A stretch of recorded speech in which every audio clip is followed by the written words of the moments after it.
Good morning, everybody. My name is Advocate Henny van Rensburg. I'm a senior counsel. I would like to address you today on the subject that is called ethics. Now, to start off, one must remember if you are counsel, you are an officer of the court, and it is expected from you to adhere to the ethics of the court and also to that of the profession.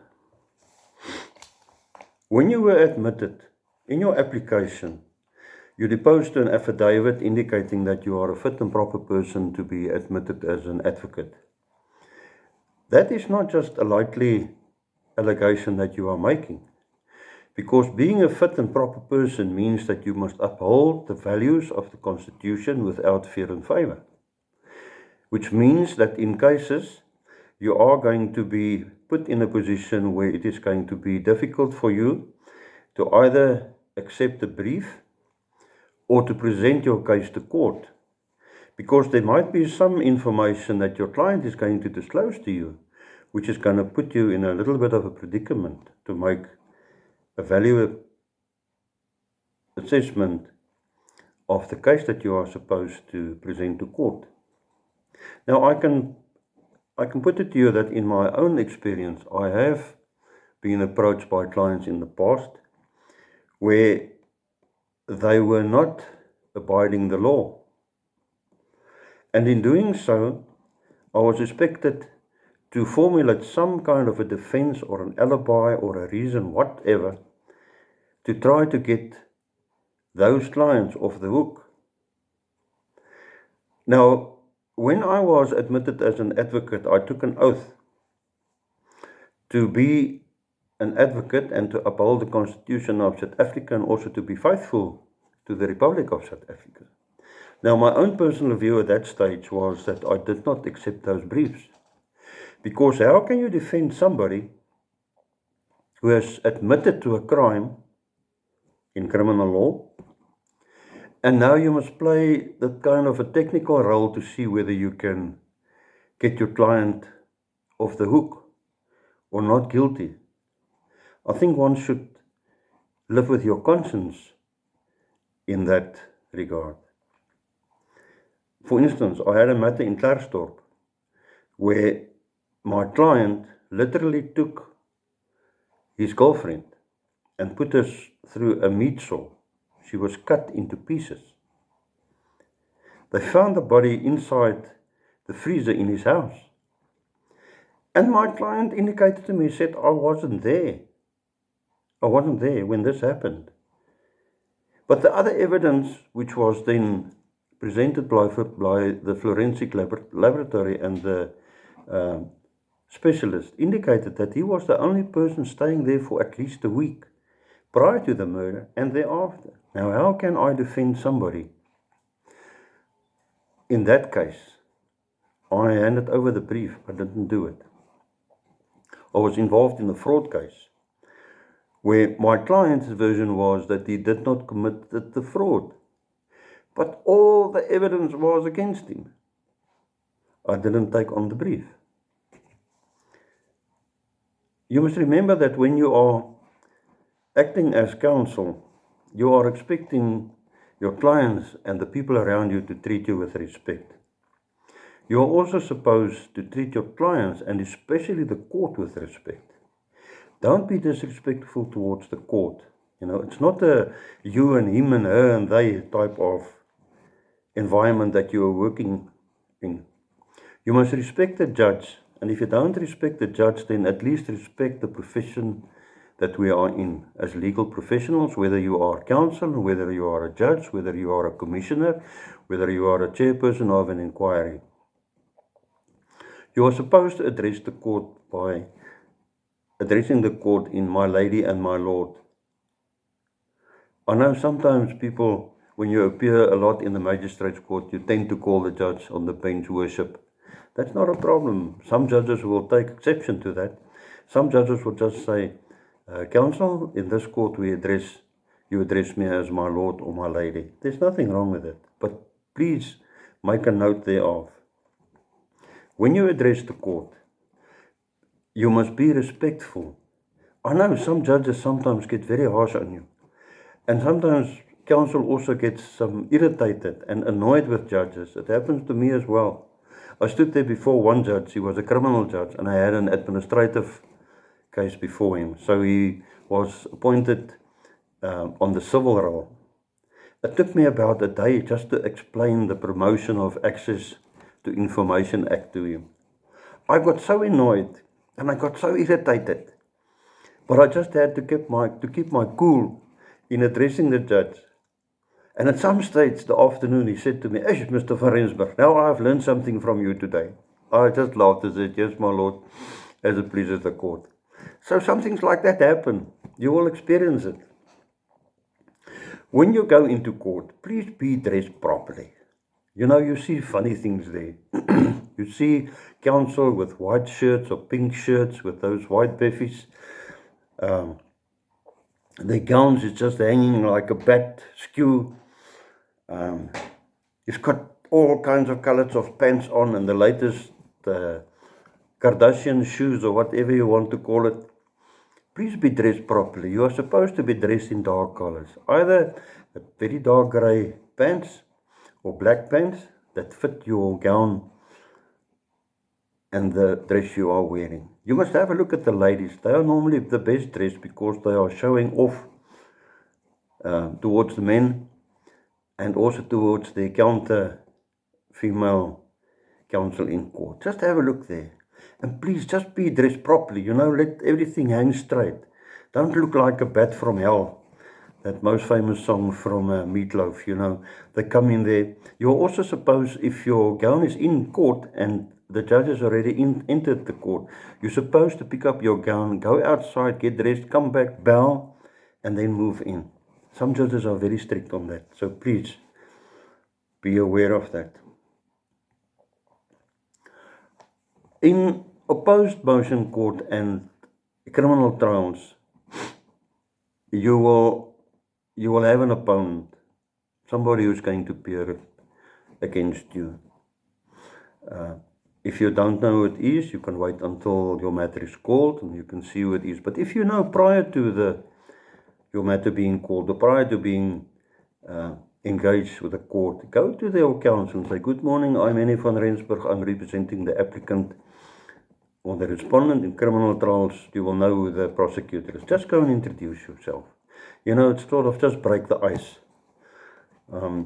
Sometimes it gets a little bit heated in court, especially during opposed motion applications. And you know, if you've introduced yourself in the beginning, before the motion is called, at least there's some interaction between yourself and your opponent.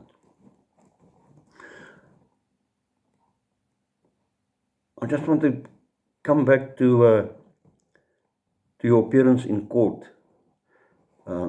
You should have gone and introduced yourself to the judge prior to your matter being called in criminal trials as well. Don't go to the judge. If you've got an opponent, don't go to the judge alone, because the rules are that you must approach the judge in chambers together with your opponent. And you introduce yourself to the judge, say, good morning, Judge, I'm Advocate Annie van Rensburg. I'm from so-and-so, I'm appearing before you in that matter. And you leave it there.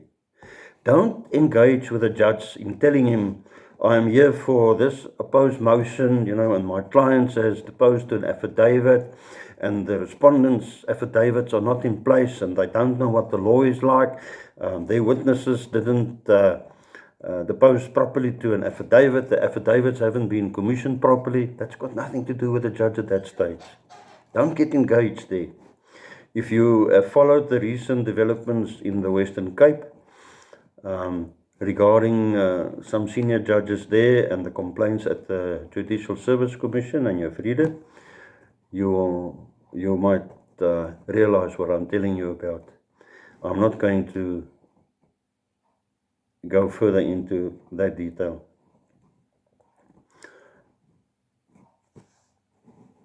There's a rule which I have referred to as, remember, everybody should be treated with dignity and respect.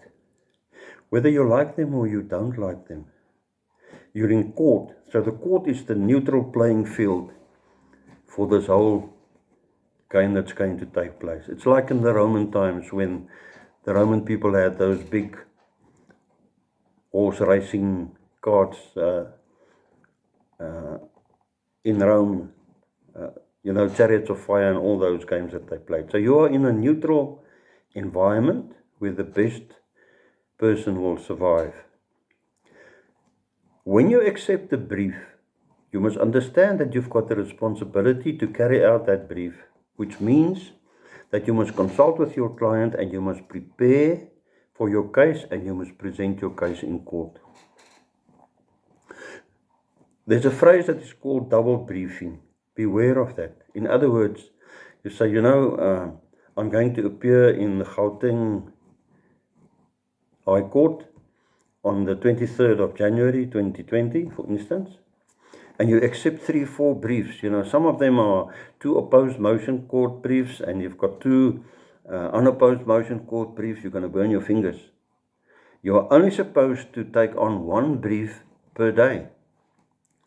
But some of my colleagues who's working for the bank with summary judgments and default judgments, they've got many briefs on the unopposed motion.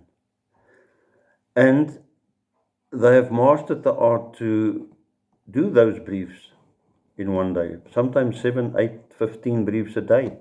Because before the time they would go to the either to the judge or go to the roll and go and go and find out where their matters are set down before which judge in which court. And then they would go to a judge and say, my lord, I've got 7 matters before you. May I call the matters when I come to court? And the judges would say yes, because the unopposed motion role is not such a difficult role. Whether you are there or not there, first or last, depending on how the matters are called.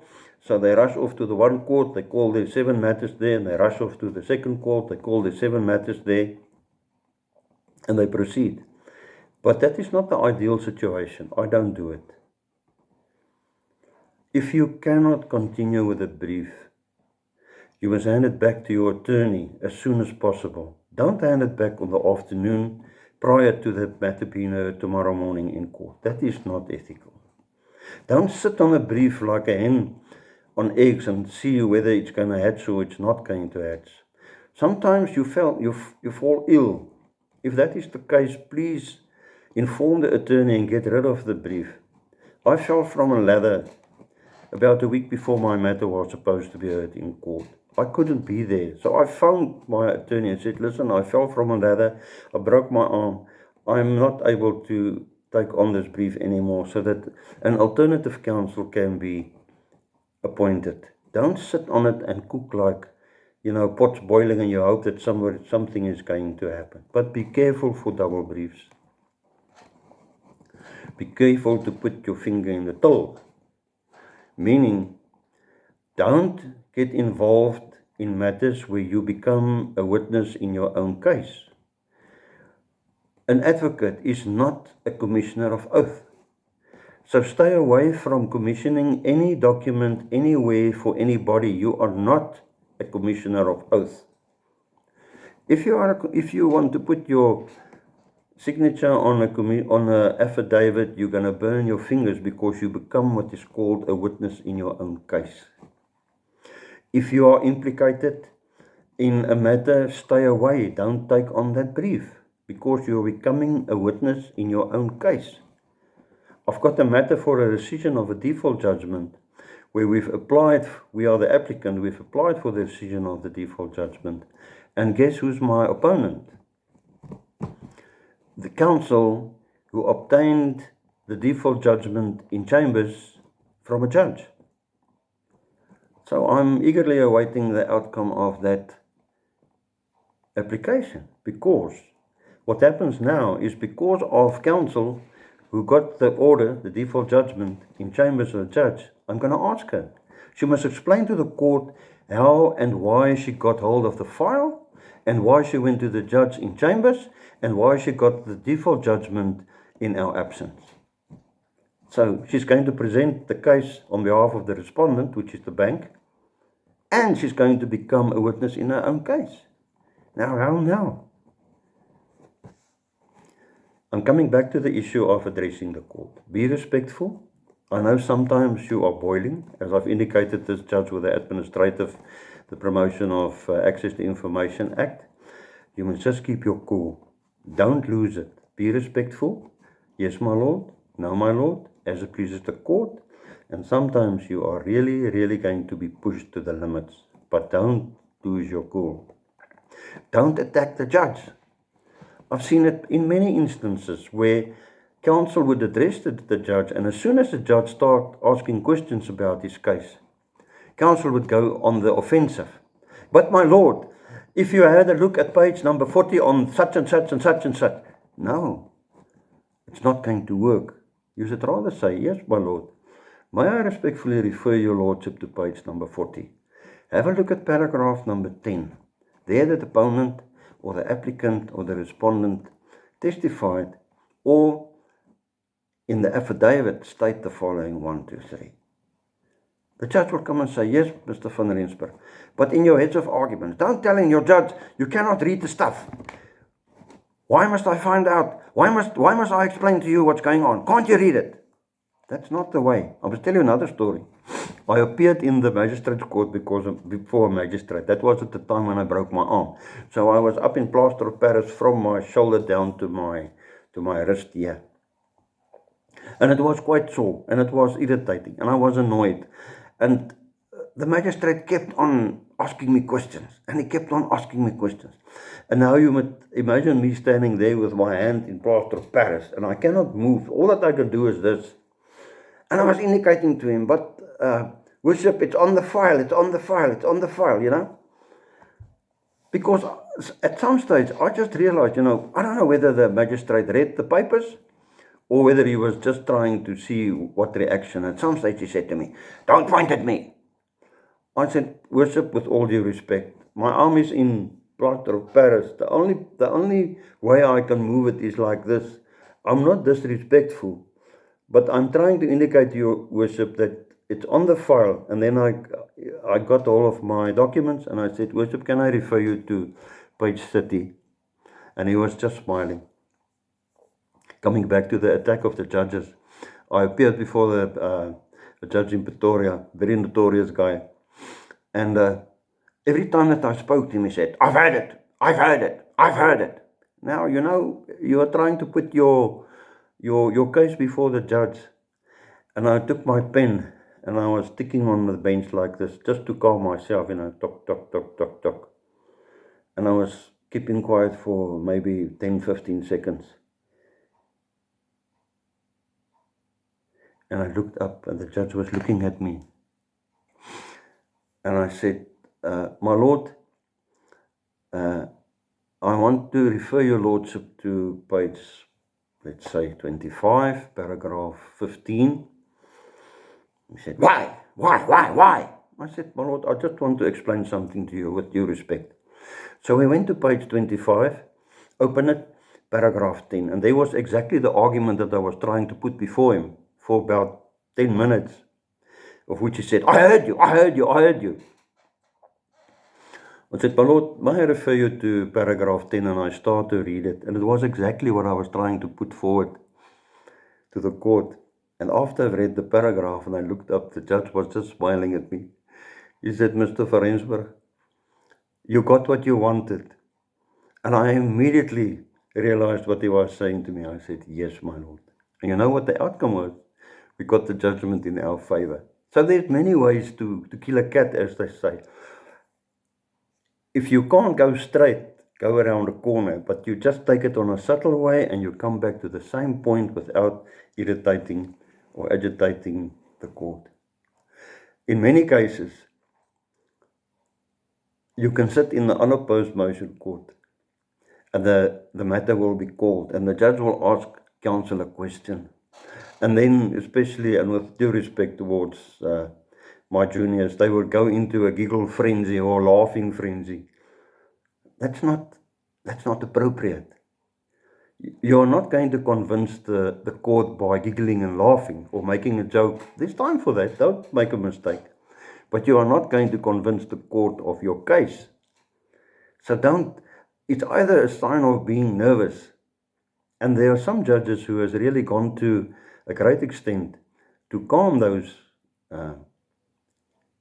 counsel. I was in Nelspruit in a matter, in a opposed motion court matter, where there was a case of Marlot Park and some of the tribes in the vicinity. So counsel appearing for the applicant was still young and very inexperienced. And when he got up and I said, can I call your matter? I called the matter, he got up. And as long as I was looking down at the papers and looking up, he's already completed his application. I said, excuse me? He said, yes, my lord, no, my lord, I said, what did you say? He said, no, I said, no, I didn't hear you. But he was very, very, very nervous, eh? I said, listen, I'll tell you what you do. You go out, go and take a smoke, drink some water, you come back, you call your matter again. So he went out, he came back, he started off. Instead of 30 seconds, it was 1 minute. I said, no, it doesn't work that way. I said, I'll tell you what, I'll give you a third chance. I called the other matters, and he was sitting there until the end of the roll. So when he got up and he started to, I said, no, wait a bit. Just do it slowly. And it took him about 3 minutes. He explained what he wanted, what the background was. He addressed me properly. And I said, you got your order. So when I went out, he came to my chambers. He said, Judge, today I've learned a lot. I said, yes, me too. I said, don't be on your nerves. Don't be nervous. Speak slowly. Address the court properly. Put your case before the court so I can listen. I've granted him the order and off he went. So I hope in future he will do the same. In many cases, and you will see it in court, especially also in unopposed court, motion court, the judge will ask counsel questions. He might ask counsel questions. Don't say, if you don't know, say I don't know. Or don't say I'll take instructions. Or I'll inform my attorney.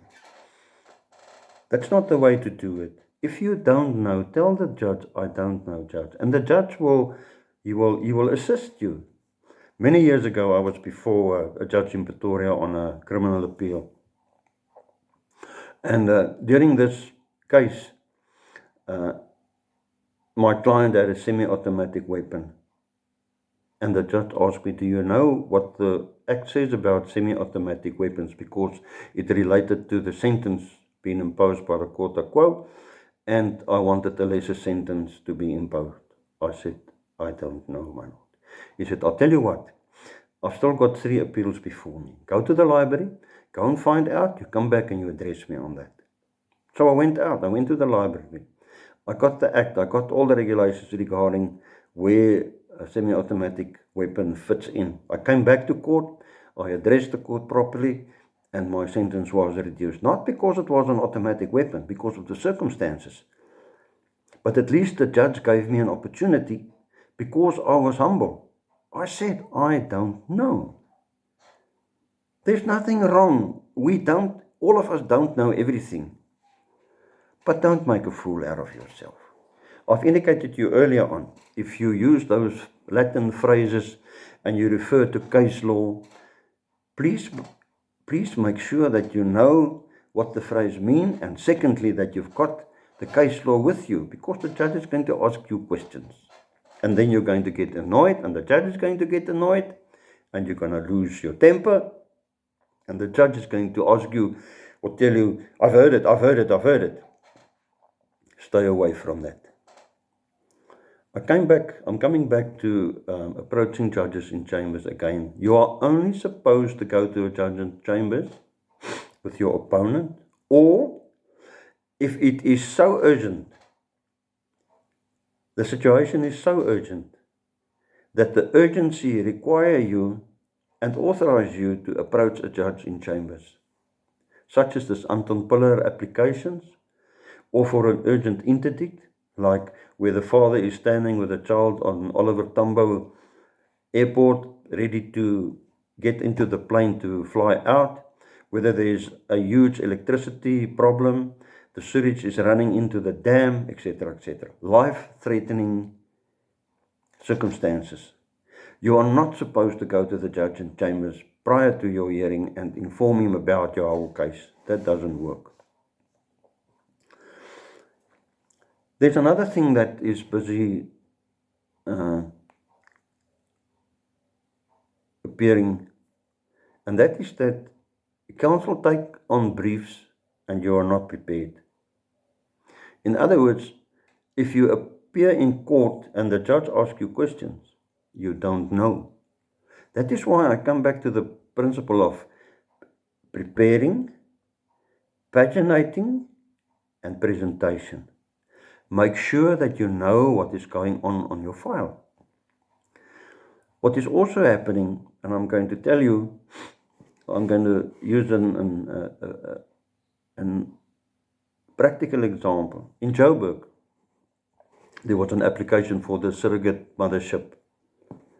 So this matter has been enrolled before one of my colleagues there, and he granted the order. No, he did not grant the order.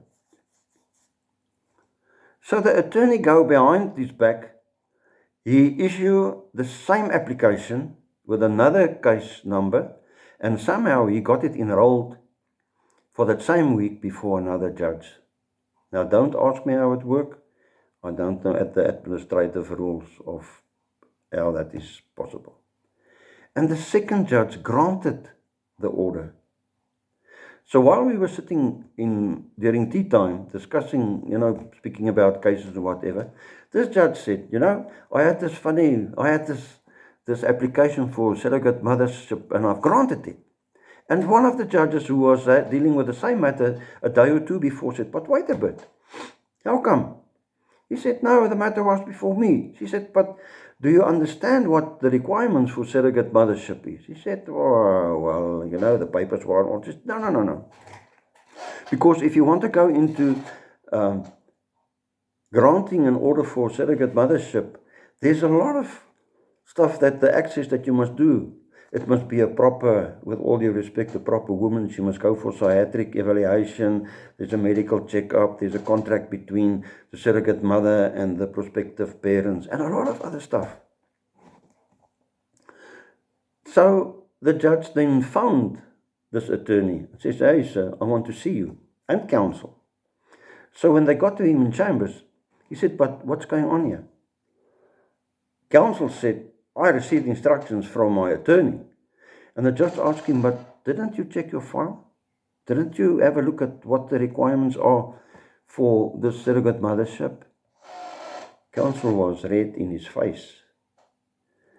And the attorney was arrogant enough to say, my lord, I've been paid. That is why the application is before your lordship. So the judge said, but how did you, the one judge declined the order, and how did you get it before me? Now, I've just went back to the registrar, and I re-enrolled the matter, and it landed on your desk, on your roll. Nevertheless, that order was reversed. The attorney was reported to the Law Society. There's an investigation going on at this stage regarding him, and counsel was also reported to the General Bar Council of South Africa, of which he's a member of. Now, the lesson is, don't be fooled. Don't be caught in a trap where you merely just accept the brief and you present it and you think you're going to get away with it. It's not always smooth riding. Don't interfere with your opponent's witnesses. Don't stand outside and say, sir, I'm going to call you as a witness, but your evidence, I'm going to take you apart. Stay out of it. Coming back to your fees, there's a rule that says your fees must be reasonable. Don't try to make money where you're not supposed or allowed to make money. Don't just accept gifts There's nothing wrong in accepting a bottle of whiskey or something to drink, but don't start receiving or accepting, those little brown envelopes, those thick ones, under the door, those nice Rolex watches, Persian carpets, things like that. You're going to burn your fingers.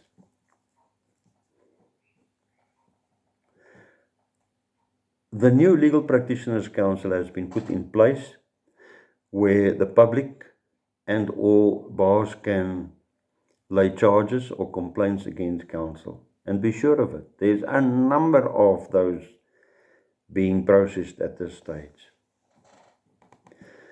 If you are the last counsel in court, you are supposed to stay there, 2 of them, until the judge leaves. Many judges will come and say, ladies and gentlemen, this is the end of the roll. Counsel, you are excused. Then you can go.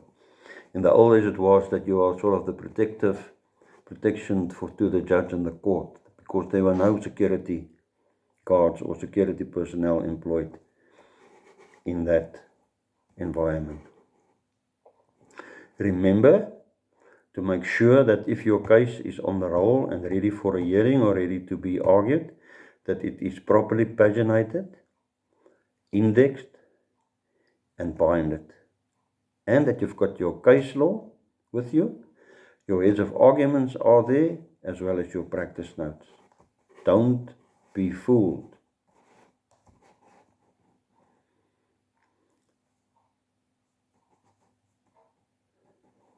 If you consult with your client, you are supposed, or let me put it this way, you're supposed to consult with your client in the presence of your attorney. For the simple reason that if you consult on a one-on-one basis, which is not allowed, you've got no witnesses to say, yes, but my client said the following 1, 2, and 3, or he did not say 1, 2, and 3. If you are a trust advocate, like under the new dispensation of the Legal Practitioners Council and the Act, you are allowed to consult with your client one-on-one, and you're also allowed to take briefs directly from the public because you've got a Fidelity Fund certificate and you've got a trust account. Don't fabricate reasons, alibis, defenses for your client. It is not your duty. And remember, you are a fit and proper person, and you're also an officer of the court. You are on exactly the same foot as the judge. You are just on the opposite side of the bench. That's all. And you don't have the authority to grant any orders or judgments or sentences. Don't get embarrassed yourself, and don't embarrass your opponent in court while the court is in session. So don't tell the judge your opponent is actually irresponsible.